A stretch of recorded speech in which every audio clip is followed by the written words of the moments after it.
Au nom d'Allah, le miséricordieux, le très miséricordieux.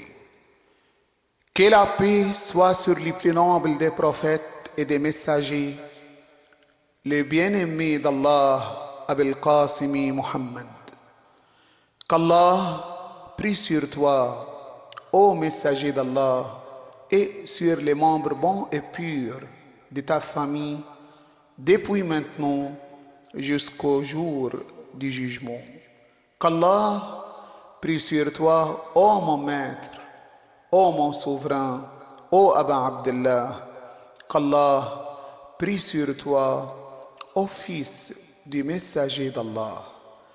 Qu'Allah prie sur toi et sur ceux qui sont tombés martyrs avec toi. Comme nous aimerions être avec vous, mon maître, pour gagner une victoire grandiose.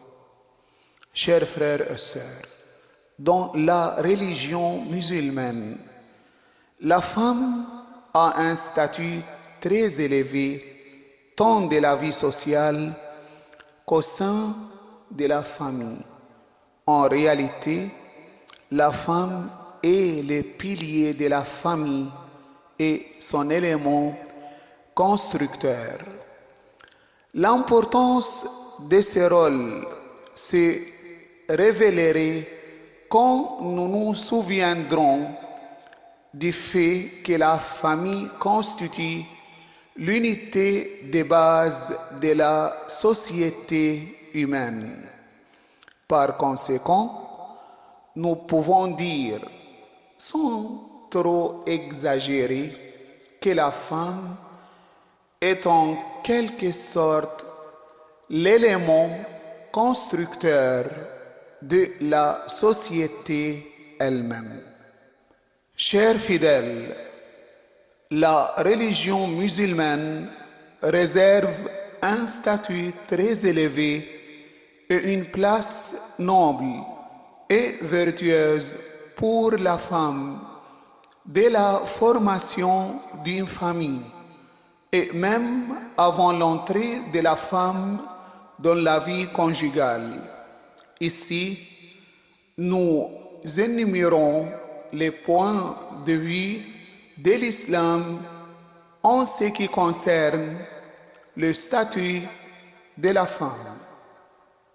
Premièrement, dans notre société islamique, il est de coutume que c'est l'homme qui demande la main de la femme pour le mariage et lui exprime sa demande en mariage.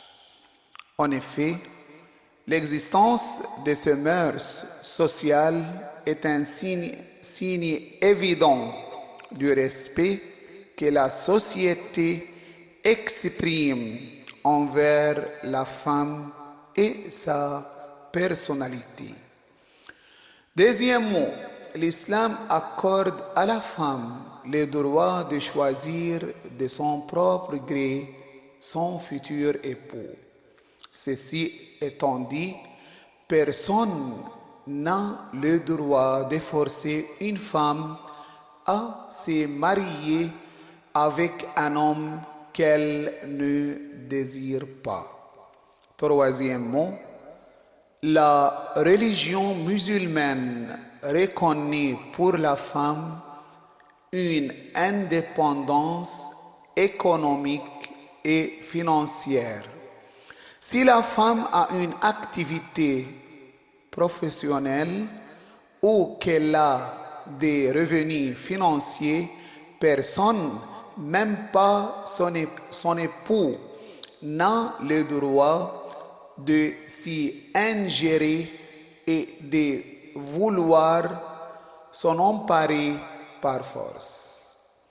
Quatrièmement, en outre, l'islam exige que l'homme respecte le droit de la femme à la dot, bien donné par le mari et restant la propriété de la femme, à la pension et provision données à la femme par son époux.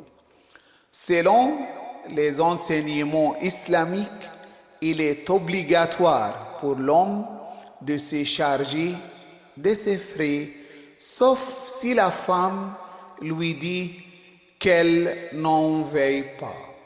Cinquièmement, selon les lois islamiques, l'homme n'a pas le droit de traiter son épouse à la maison comme une esclave. Il n'a aucunement le droit de se comporter envers elle en position de maître pour vouloir lui imposer sa volonté et la réduire à exécuter ses ordres. Sixièmement, l'islam accorde un rôle très important à la femme en ce qui concerne l'éducation des enfants. En effet, selon l'islam, la femme y joue un rôle décisif et essentiel. De même, la femme peut jouer un rôle considérable dans les mœurs et les comportements de son époux. Chers frères et sœurs, avec ce que nous avons dit jusqu'à là à propos de la vision de l'islam en ce qui concerne le rôle de la femme dans le cadre de la vie familiale et conjugale, la femme occupe également une place importante dans la vie sociale. L'islam reconnaît aux femmes le droit d'indépendance dans toutes les activités sociales, politiques, scientifiques et économiques.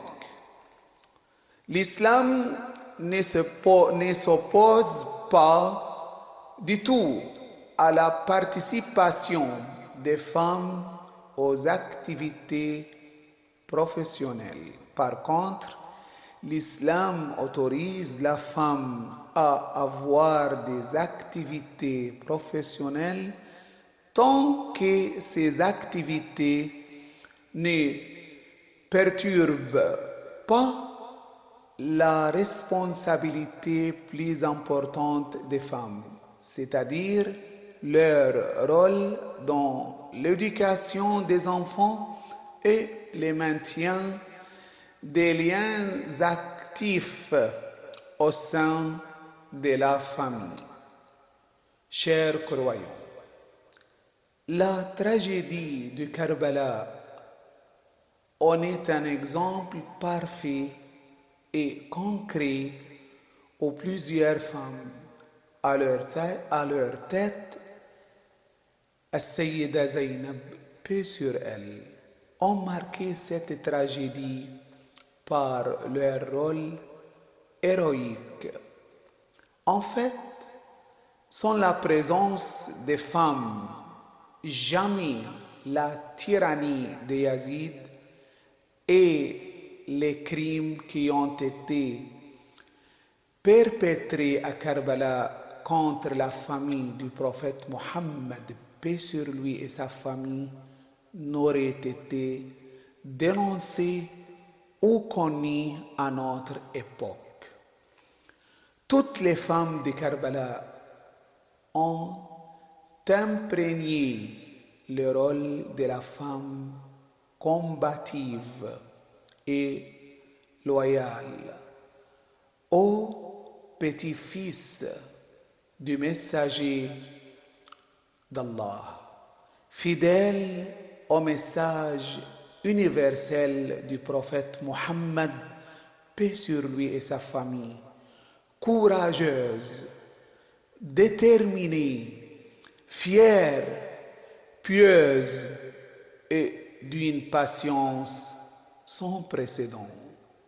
Layla, l'une des épouses de l'imam al-Hussein, Wahab, l'épouse d'Abdullah al-Kalbi, premier martyr de Karbala, Ramla, l'une des épouses de l'imam al-Hassan, paix sur lui, et la mère d'Al-Qasim, fils d'Al-Hassan, paix sur lui.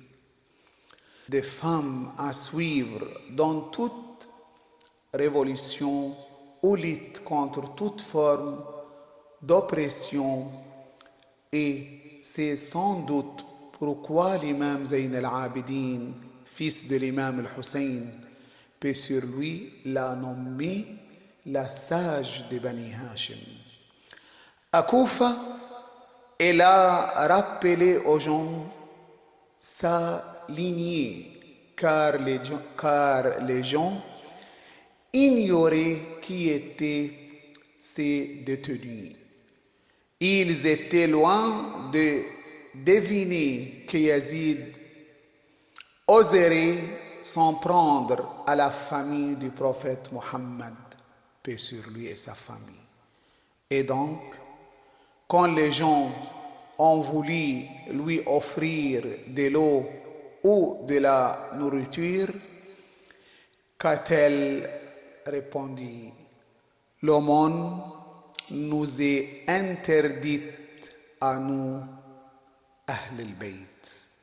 À Damas, chez Yazid, Sayyida Zaynab a défié son arrogance et l'a affronté au point de l'humilier dans un discours d'une logique implacable, alors qu'elle venait de perdre les êtres les plus chers. Son discours historique à Damas nous montre le courage et l'éloquence qu'elle a hérité de son père, l'imam Ali, paix sur lui. Chers bien-aimés, les femmes de Karbala nous ont appris comment il fallait agir face au despotisme. Nous ont appris comment il faut s'opposer et lutter contre l'injustice, l'oppression et surtout comment préserver sa dignité. Que la paix soit sur toi, Zaynab. Que la paix soit sur toi, ô Aba Abdullah, ainsi que sur les âmes qui demeurent en ton seuil. Sur toi, de ma part, le salut d'Allah pour toujours, tant que j'existe et que dure la nuit et le jour. Que la paix soit sur Al-Hussein, sur Ali, fils d'Al-Hussein, sur les enfants d'Al-Hussein et sur les compagnons d'Al-Hussein. Louange à Dieu, Seigneur de l'univers.